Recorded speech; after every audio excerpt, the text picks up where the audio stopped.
Hello gamers, and welcome back to another episode of Solo Spelunking. And tonight I will continue my Keep on the Shadowfell adventure. My Keep on the Shadowfell adventure, but I'm using Tiny D6 instead of 4th edition Dungeons and Dragons.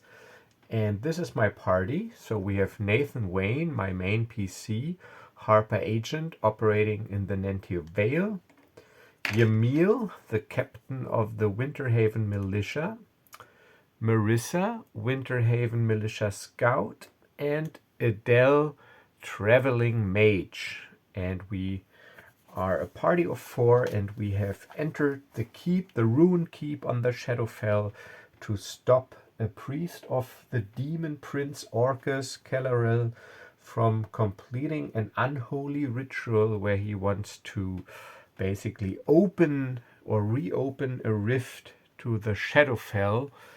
And so we have to keep him from doing that. And in the last episode, we encountered the former guardian of the keep, now undead, Sir Keegan, in his tomb. We managed to convince him to not attack us. He even aided us by giving us a magic sword named Acaris. And Nathan Wayne, because he has mastered the longsword, he has gotten the sword, and I have to write it on his character sheet. Actually, I haven't done so. So he has the magic longsword.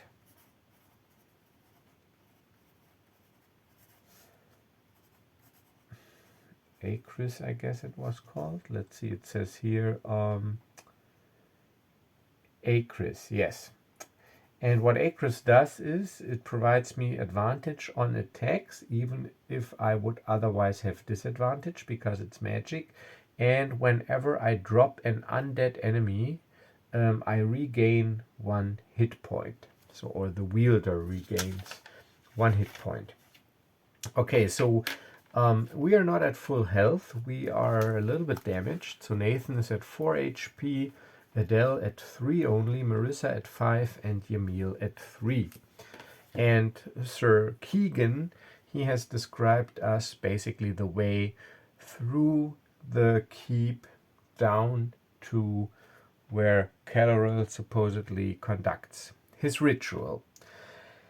And I have decided, because I like it if I'm doing more like generative stuff, so I will be using like this adventure as a framework for these improvised encounters. So I know what the deal is here, but I will not go by this book now. But I will instead do it like this, sort of adapting a little bit the Dragonbane solo rules, that I will have to go through a certain number of waypoints that I will generate randomly, like encounter areas of the keep, rooms, and after I get through these waypoints, I will encounter then the final encounter, and I will, for enemies, I will use the enemies in here as inspiration, but I will sort of like generate the encounters. I probably think this is more fun for me than just reading through the book and going by these encounters. So this is what I will try. But the first waypoint or encounter point is, of course, the stairway down towards the next level. So we got our instructions from Sir Keegan, but before we press on, Nathan, he's looking around because there was also a trap in this chamber, and we are a little bit wounded. Let me see, let me get this chamber here again onto the table. So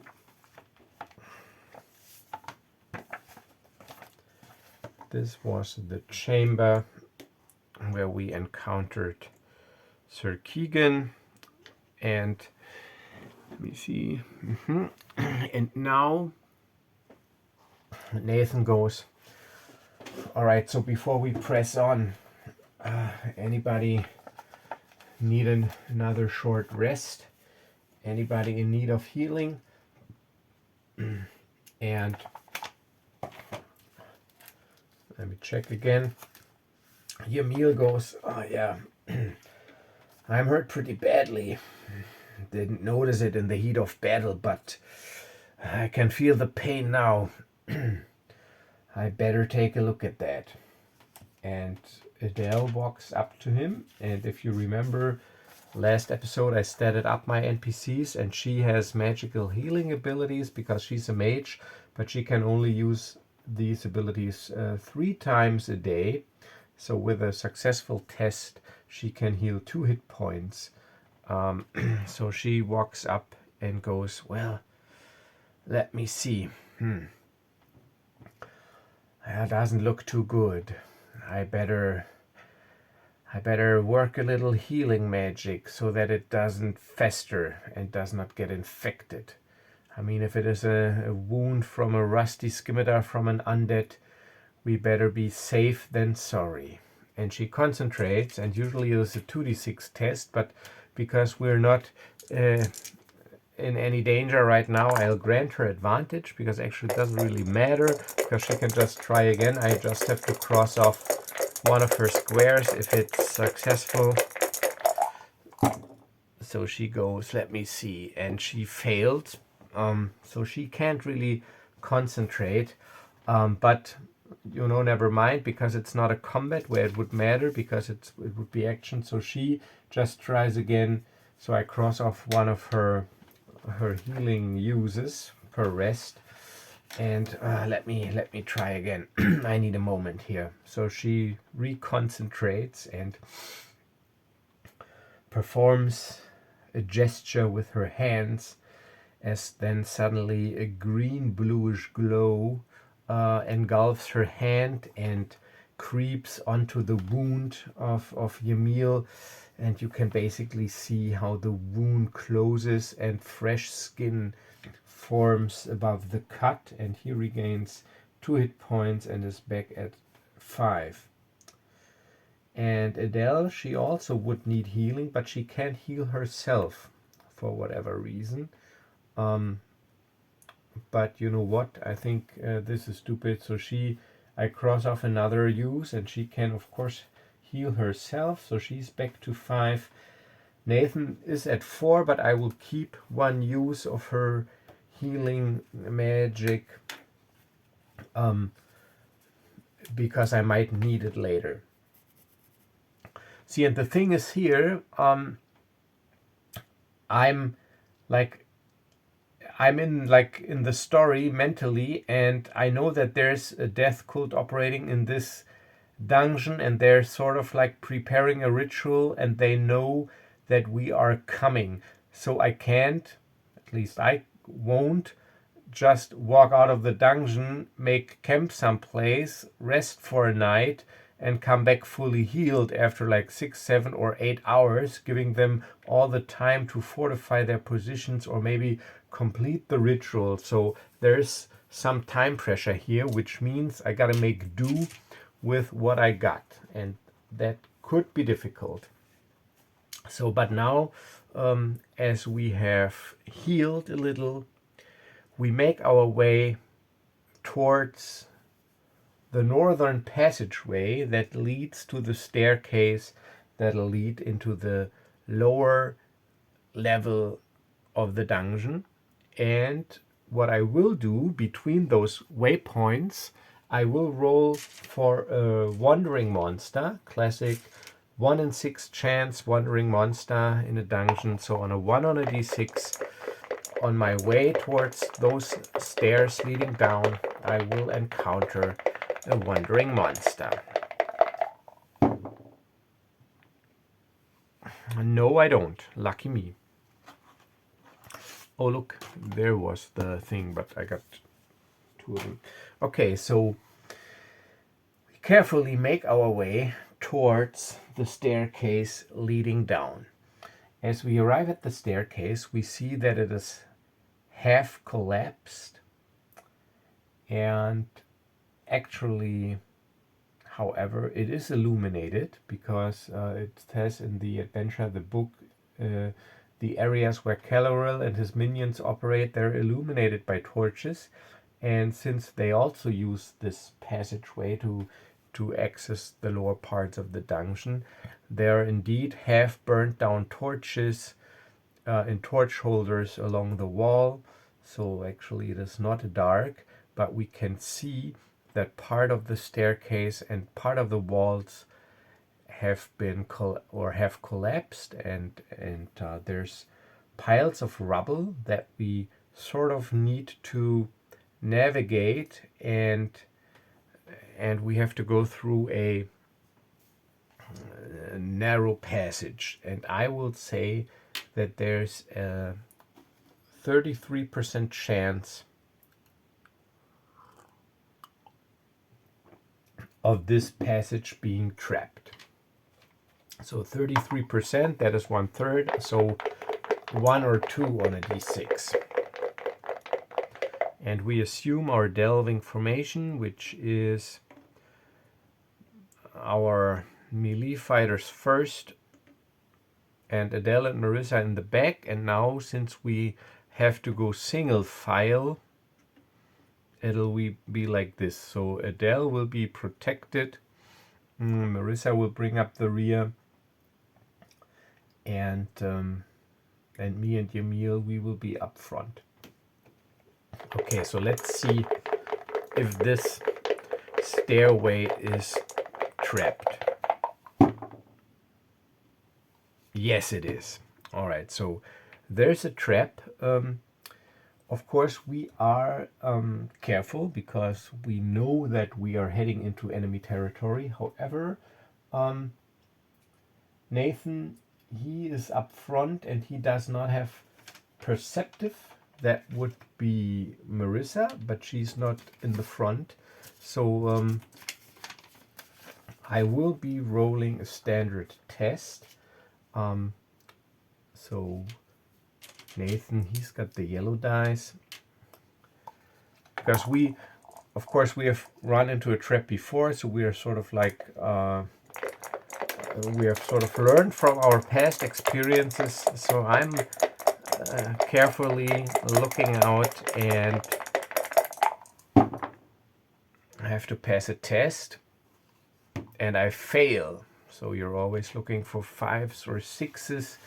So because of this flickering torchlight and the moving shadows and the rubble, it is hard for me to see that they're like thin trip wires going across the floor in different heights over a small section of the way. So as we move forward, I suddenly hear this damn twing, twing, twing, and again it's like a heavy crossbow bolt trap. So from inside the side walls, from the staircase, suddenly twing, twing, twing, and they're like in a row. 3 crossbow bolts are shot at us. So let's see who is hit. I will be rolling. So 1, 2, 3, 4. I will be rolling 3d4s, and if one of those my party members is unlucky, he will be hit more than once. So you can hit the same party member more than once. So 1, 2, 3, 4. All right, that is 3, 2, 2. Okay, so Yamil.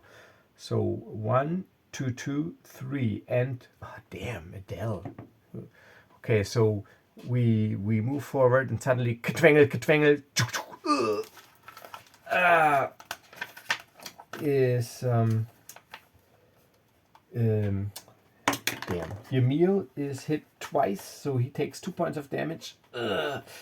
Getting him back down to 3, and Adele is hit once, bringing her, oh yeah, but she healed, that's great, taking her down to 4. Damn. God damn it, didn't you see that? And Nathan goes, no, I'm sorry, obviously not. Damn, I thought I was being careful. It is hard to see. Marissa goes, well, I respect what you want to do, protecting us because we're lightly armored, but maybe I should take the lead. My senses are sharpened from my profession as a scout. I got a keen eye. I think I should lead the way. And Nathan goes, I hate to admit it, but you're right. Even though I don't like putting you up front in danger, I think it is best for the group as a whole. Yeah, so let me take the lead. Right, so and then Adele, Marissa, she takes the lead. And then we shift so that Yamil brings up the rear to sort of protect Adele, and we make our way down the stairs. And yeah, so we will encounter 3 waypoints before we encounter the main, or sort of main, sub-temple. Okay, so I have a little table here with random encounter areas, and I will flesh them out a little. So let's see the first waypoint, what we come up with. Okay, make a little thing here to cross off waypoints. Okay, and the first waypoint is, that reminds me, I also should really continue my long ago Dragonbane campaign, which is on pause. So many games, so little time. 3. Oh, flooded crypt. So, and I made this table not using ChatGPT, but Gemini AI from Google, just 20 little entries. Flooded crypt. The crypt is flooded with knee-deep water. Skeletal remains float on the surface, and a lurking waterlogged zombie could attack. So we don't know that yet. So as we come to the bottom of the staircase, Marissa says, there's water leaking in here from somewhere. And so this is still illuminated because obviously Caloril, they also have to pass through here. And she goes, looks like this is another crypt. I can see some sarcophagi, and but it's flooded a little. I would estimate, let me see, she takes her bow, her long bow, and puts it into the water. Even though it's not that good for the wood, she still she needs to prod, and she goes, I would estimate maybe ankle or knee deep. Okay, so we can just use this tile here because it's a crypt. Just imagine, so we come from here, and this is where we need to go, and just because this is flooded, it'll be so that every square, if I move in combat, would be difficult terrain and would count as 2 squares. Let me see, is this set up okay? Yeah, so we enter this crypt, and now as she looks closer, I can see bones underneath the surface and floating on the water, and it's almost knee deep, so tread carefully. I can't see what's on the ground here. Okay, so let's make our way slowly through this crypt. Okay, so let's see if this waterlogged zombie or some creature attacks. And I'll give it 4 and 6 chance. So 1, 2, 4. It attacks. 5, 6. We're safe.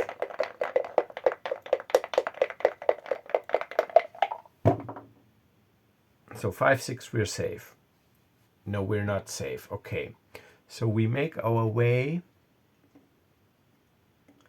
a little further into this crypt, as suddenly from back here out of the water bloated zombie emerges. And actually I got a good pawn here. This is not really a zombie, but it fits the theme because it looks like as if it's coming out of the water. So, and these are all, I'm using all Pathfinder pawns here from various expansions and sources. So this is a Draugr, and see, look, it looks here as if this creature just emerges out of the water. So it's not a zombie, it's actually these Draugr. You probably know them from the Skyrim video game as well. So it has glowing green eyes, and indeed it carries a heavy pole axe that needs to be wielded two-handed, and it is bulky and bloated, and it appears out of the water here in this corner.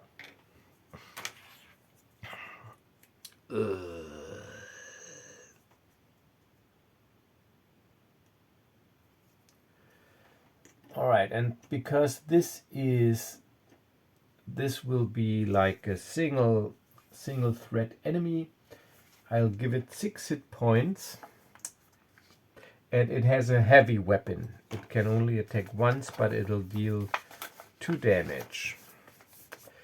And now we need to roll initiative to see who goes before and who goes after. And Nathan, he is vigilant, so I'm rolling for him first. He gets advantage because of his trait. And he goes before. So let me make my little list here. So the Draugr is basically in the middle, and we have Nathan going before. Then let's check for Yamil. Let's see, does he have a trait that helps Yamil? No, he doesn't.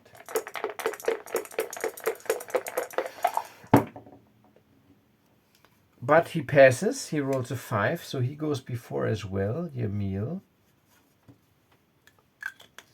Then we have Adele, the traveling mage.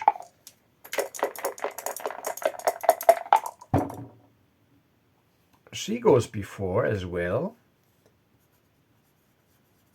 And finally Marissa, who is in the front, and she also needs to pass a test.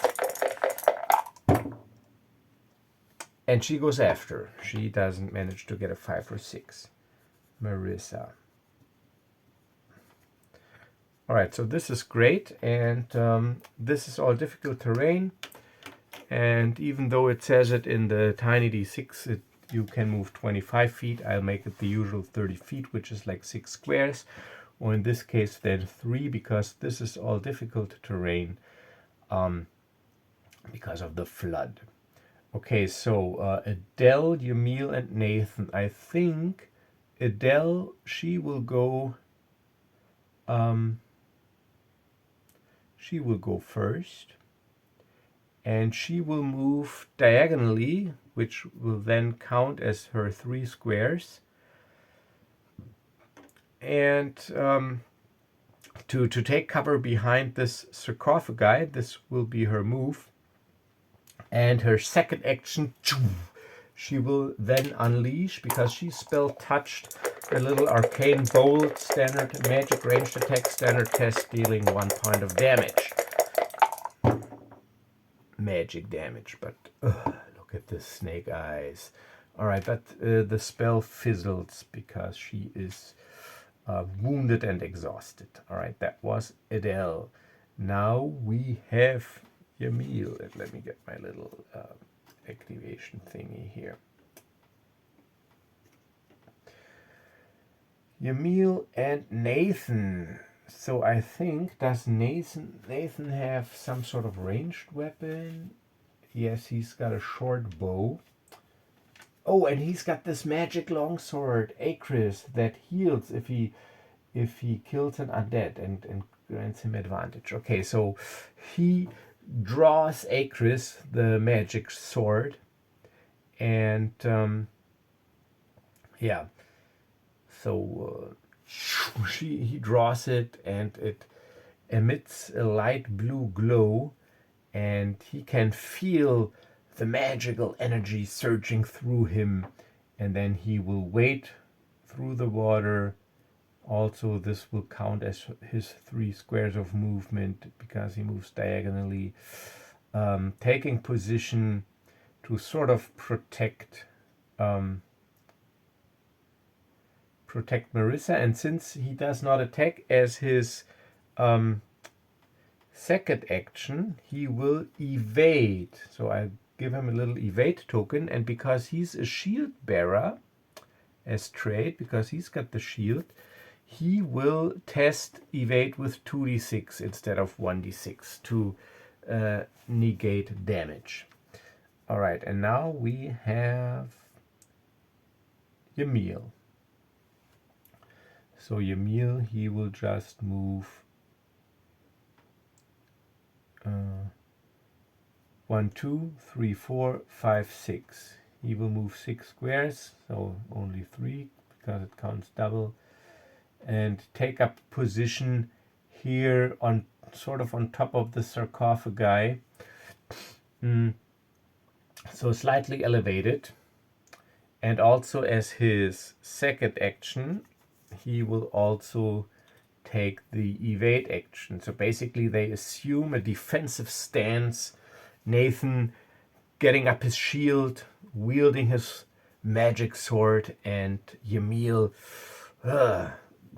tightens the grip around his two-handed sword firmly and plants his feet into the ground and awaits this vile creature. And now the Draugr. It'll just move towards the closest enemy, which is Nathan. 1, 2, 3, 4, 5, 6. 1, 2. So his second action, he takes a double move, but he can't attack this turn. And now we have Marissa. Marissa will move 1, 2, 3, 4, 5, 6. So she will move backwards. So this way here is blocked. And from here, with her second action, she will let loose an arrow. And because she's got quick shot, she also reloads in the same action. So she can basically use 2 actions to attack. And she misses. 2, 3, 4, damn it. Okay, so next round, Adele. From where she's at, switch this around. From where she's at, she will just take 2 actions and unleash 2 arcane bolts. Pew, pew.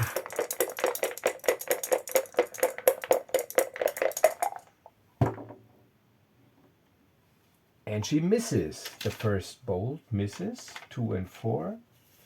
And I said the Draugr has 6 hit points, right?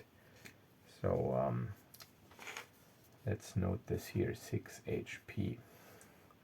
And her second.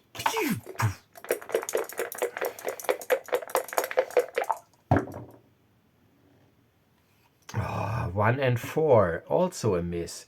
So she unleashes 2 bolts of arcane energy, and this Draugr, he just gets up his axe and blocks the arcane bolts with his axe, and they just dissipate without causing any damage. All right, Yamil. Okay, so Yamil, he will move 1, 2, 3, 4. So he will actually move, and his second action, now his evade is gone because he does not evade. His second action is he attacks with his two-handed sword that he has mastered. It's a heavy weapon, so let's see.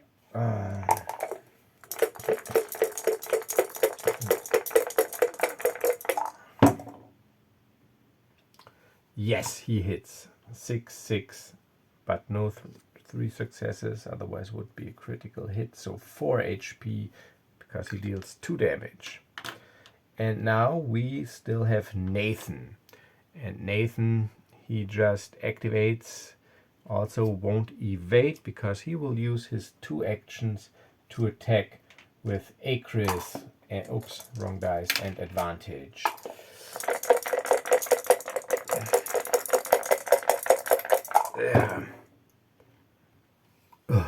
1, 1, 3. And even though he's got this magical sword that he feels as if his hand is guided by this magic, especially crafted to smite undead, the Draugr still manages to get his axe up and effortlessly, it seems, parries the blow.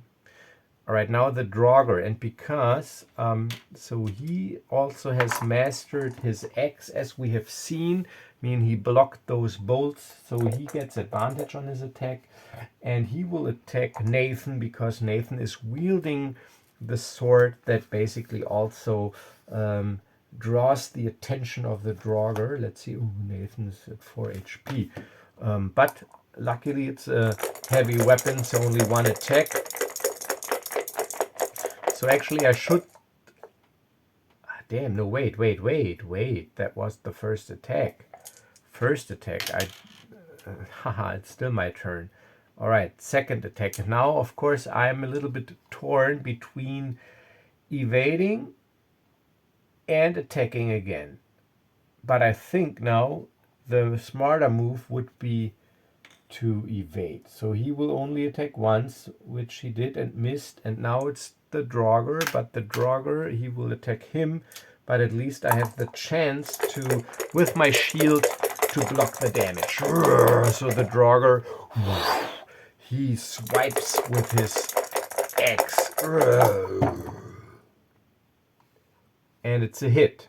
Would be 2, 3, 5.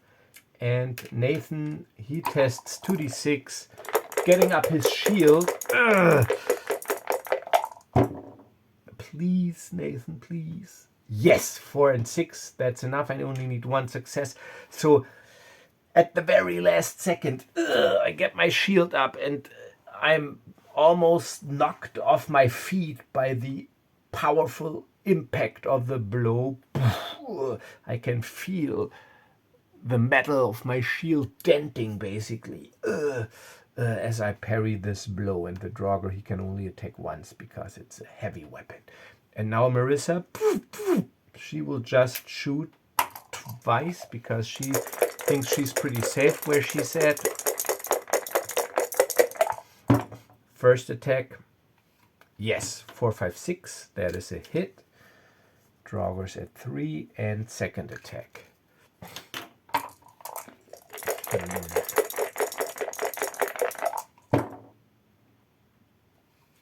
Yes, 3, 4, 6. 6 is a success, and Draugr is at 2 HP. And now the next round. So if we are lucky, we get through this without suffering damage. Like I said, this is like a battle of attrition.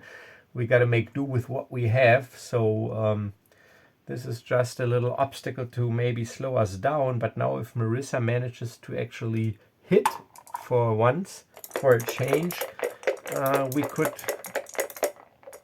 no, wait, what am I doing? Yeah, Adele. Marissa was... Yeah, okay, so Marissa was shooting. Now Adele needs to hit. Because she went after now Adele. Yes, she hits First attack. And now second attack.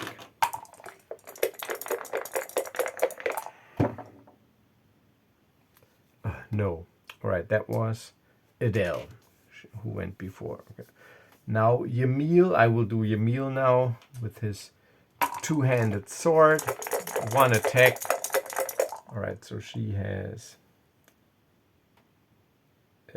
acted. Yes. Now he has acted. And the Stronger hasn't acted this round, so it's already all messed up. But oh, it's a hit. 1, 2, 5. So finally he cleaves this Draugr in two halves that slide back into the water. Okay, so we were lucky. Nobody was hit. Nathan could have lost 2 hit points, but he didn't. Okay, yeah, I didn't mess up. So Marissa went before, after the Draugr, Adele, Yamil. Yeah, okay. So that was close. We gotta be careful. Nathan goes, this place is infested with the undead, it seems. And Yamil goes, well, what do you expect going up against a death cult? Yeah, I guess you're right. Marissa, do you still want to take the lead? Yeah, you bet. We can't afford triggering another trap.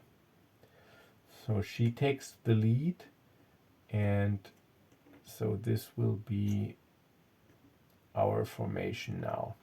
We will move single file. Okay, so we slowly make our way through this flooded crypt. So I cross off the first waypoint, flooded crypt.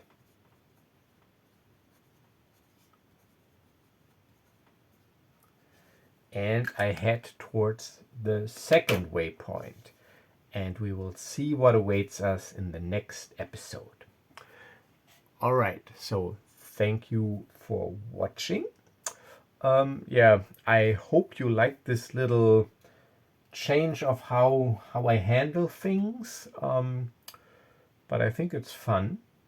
And yeah, I have to admit, after I've taken a little break from this adventure, I really start to enjoy the tiny d6 system again. It's pretty fun actually, and I like this the sense of urgency that we have here, that we need to press on, and somehow, so even though we win the battles, whenever we lose even 1 or 2 hit points, it could bite us in the end. So I'm actually pretty curious how this plays out.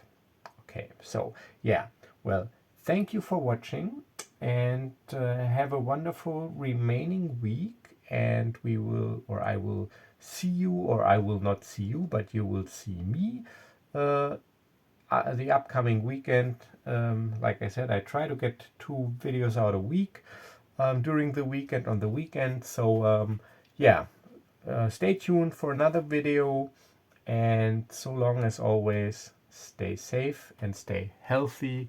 Bye bye.